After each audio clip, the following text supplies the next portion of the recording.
Okay, so it's your first time at EDC Las Vegas. And you're thinking, now what ticket should I buy? To VIP or not to VIP?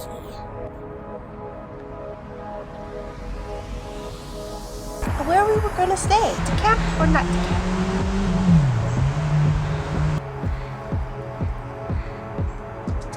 Electric Daisy Carnival, aka EDC, is a massive EDM festival in Las Vegas. And underneath this electric sky, over 400,000 people come together for 3 magical days to celebrate life, love, art, and music. From the stages, the DJs, the light shows, art installations, carnival rides, and performers, it's basically like the adult Disneyland. But preparing for 3 days of partying your ass off in the desert can be difficult. But don't worry, Turkey Crew, we got you. In this episode, we're gonna be deep diving into everything you need to know about EDC Las Vegas. So if you're new here, I'm Athena. And I'm Heather. And we're the two traveling turkeys. And if this is your first time going to EDC, get ready because it's going to be one of the most magical experiences of your life. Magical AF. Oh, yeah. Okay? And this is actually just one of many episodes for our EDC series, so you can check that out in the links below. And if you have any questions about EDC, put those in the comments below. Yes. Boop, boop, boop. And we'll answer them. Yes, we will. All right, stay tuned. Step 1, get your tickets. I just love opening festival tickets, don't you? I love opening these carefully crafted little boxes and exploring all the stuff that they have inside. Getting EDC tickets are pretty easy too. You just can buy them on the Insomniac website, and within a few months you'll get a special little box full of goodies. Now, we've bought VIP tickets to festivals before, like Tomorrowland and Ultra Croatia, but EDC Las Vegas VIP is like no other. VIP wristbands not only gets you access to prime location viewing areas, but also to exclusive pool, bar, games, carousel rides, hookah lounge, and glitter makeup bar. It's seriously the best VIP festival experience we've ever had, and it's definitely worth the ticket. Alright, so now that you got the tickets, you're probably thinking, alright, where am I going to stay now, right? Okay, so there's multiple different options that you can actually do. There's the hotel, there's Airbnb, and then there's also camping. So with the hotel and Airbnb, you need to be aware that the Las Vegas Speedway is literally like, it says 17 minutes on Google Maps, but it is way longer than that, okay? Because there's tons and tons of traffic. Everybody's staying on the strip. You're just gonna be stuck in traffic no matter what, trying to get into the Speedway, especially in the parking area. They only have some parking entrances, so you're just gonna be stuck there for a long time. So the point being is that you should be trying to stay out next to the Speedway rather than on the strip. First of all, you're gonna be at EDC the entire time anyway, and only going home to sleep and eat. So literally, you don't need to be on the strip at all. It's better to stay out there. It's cheaper for the Airbnbs because you can actually just like rent a house and then get a lot of people to like be with you and split up the cost. Another option that we used to do is just stay in like some of the hotels. They have some pretty good options for groups. All right, so the third option is to do camping. Now they recently brought this in about like a year ago, I think like last year, and they have like 2 different types of like luxury camping options, and then they also have like an RV option. So with these luxury camping, like it's basically they have these like shift pods, which were invented by this guy that used to go to Burning Man, and he wanted to have these like really cool tents to protect against the heat. We actually bought this tent for Burning Man, and we are going to do a review on it, but let me tell you, I don't think it protects all the way from the heat at Burning Man, but it does insulate a lot better than other tents do. But at EDC, they actually have air conditioning in it. I mean, talk about luxury, okay? But the price for the cheap one is $1,000. They start at $1,000, but it fits up to 4 people, which is pretty good because it's like $250 a person for the entire weekend. And I think you'd be paying that at another Airbnb or a hotel anyway. But the thing is that you don't have to wait in all that line, like trying to get in that you would before. But you have to buy all your food there and everything, and that's like a whole like little problem in itself. So pros and cons. The higher luxury model is $1,300, which is like crazy. So the first one, it doesn't have like a bed or anything like that, but the luxury one for $1,300 does have linen and pillows and all that kind of stuff. And I feel like for $1,300, it better have some pillows, okay? Like, That's nuts. But anyway, the RV option is around like $300. That's actually pretty economical, but you have to think about renting that RV, and trust us, that is no easy feat, especially during festival season. It's practically impossible. Hello.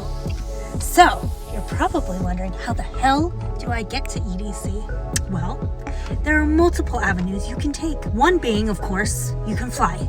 If you're far away, flying is easier. If you're a little closer, you could also drive.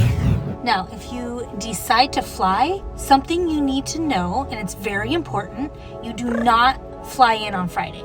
That is the worst day to fly in, especially in the evening. A lot of people like to come after work, take that flight. Worst. All the flights are delayed, end up missing so much, and then do you think you're gonna drive in there that night? No, you're not, okay? The traffic is unbearable. So what you're gonna do is you're gonna fly Thursday, because it's gonna be way more relaxing, way less stressful, okay? So trust me when I say fly Thursday. Okay, so the reason why she says you have to fly on Friday, okay, is because this one time, like not even this one time, I did this twice. I like actually made this mistake twice, okay? Thinking, oh, it's gonna be different this time. It's not different, okay? It's not. Basically, I went after work because I couldn't take off the days. So I was like, okay, like I'll just fly in right after work. Like it's only an hour and a half flight. I'll get there at like 9 o'clock.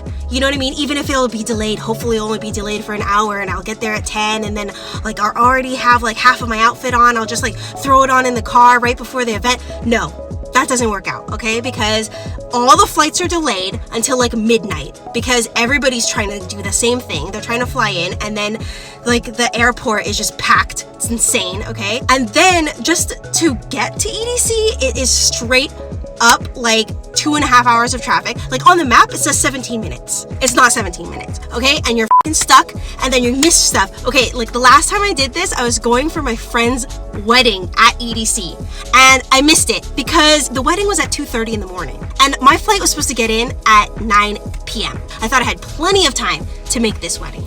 No, I did not. So it's like basically like you throw away an entire day of EDC if you want to fly in on Friday. Like just don't do it. So once you fly in, especially if you're flying or again driving in, you can rent a car, of course, and then go to the event. Now if you decide to drive to EDC every day, they have two options. They have general parking and they have premier parking.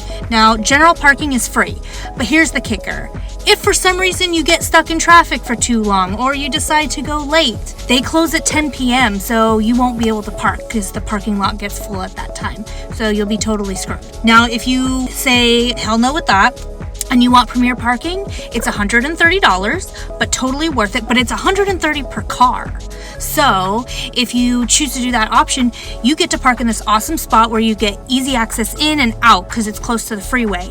So it saves you a lot of time, and you don't have to worry about, oh, I have to be there before 10 o'clock and it's going to close. So that's a really great option. And then if you don't want to do the car at all and you just want them to shuttle you in, they do have a shuttle option, and that starts at $99 per person. So going the shuttle route, do keep in mind that the shuttle hours are from 6 p.m. to 11:30 p.m. to get you there. So if you're going to leave, the shuttle starts up again at 3 a.m. and goes till the 60 minutes after the last song plays. Okay, so that's when you want to come home, but just be cautious leaving with everybody else at the end because it gets really crowded on the shuttle and you're going to be stuck in traffic with everybody else. Oh, hey guys, what are you doing down there? Oh, well, while we're in the car, I just want to tell you, when you're going to EDC, especially when you're driving, okay, it can get, a little slow, especially when you're sitting in traffic. The key is to listen to the radio, especially because EDC has their own radio station, so guess what? They're playing music, of the festival, so you can entertain yourself while you're bored as okay, sitting in that traffic.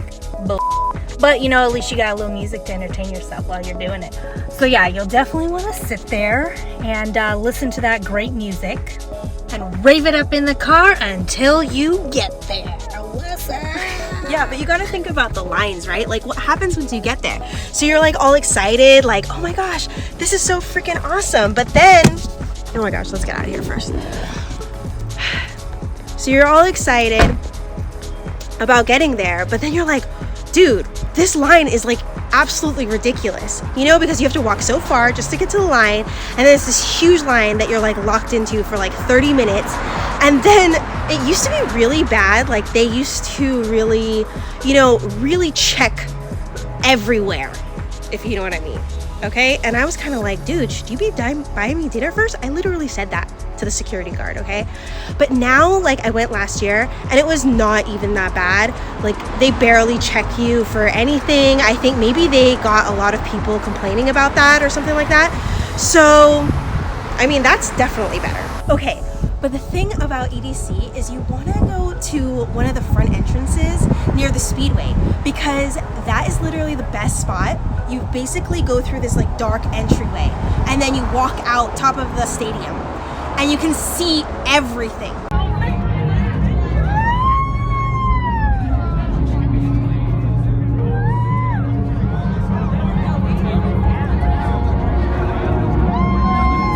It's like literally there's no other feeling other than walking into EDC for the first time, or even like every time after that, and just seeing the entire crowd of people and all of the games and the stages and everything, just seeing everything at once. It's literally insane, and you have to do it that way. Incredible. Okay, so a very important part of EDC and really any rave is candy, okay? You have to have some of this with you, and the reason why, it comes basically from the 90s, where they basically call it PLUR, and it encompasses the entire rave community. It stands for peace, love, unity, and respect. RESPECT. And it just means, you know, being kind to one another, being nice. And there's this awesome little thing that they do to exchange candy. You basically connect your hands and exchange a piece, and it's really cool because you get to know people and talk to strangers, you know, so it gets like a conversation started. It's just really fun and nice to do, so make sure you make some of this.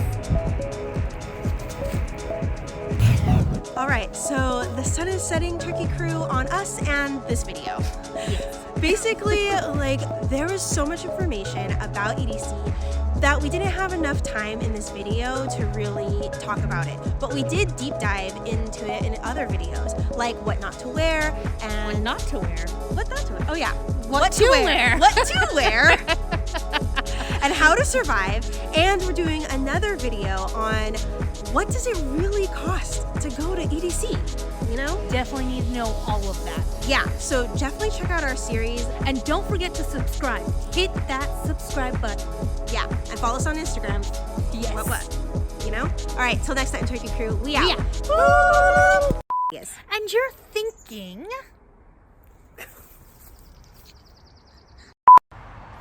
And where will we stay, Mochi? To camp or not to camp? And if you're new here, I'm Athena. And I'm Heather. And we're the two traveling turkeys. And so this is actually our first... Oh, fuck. I knew what I was going to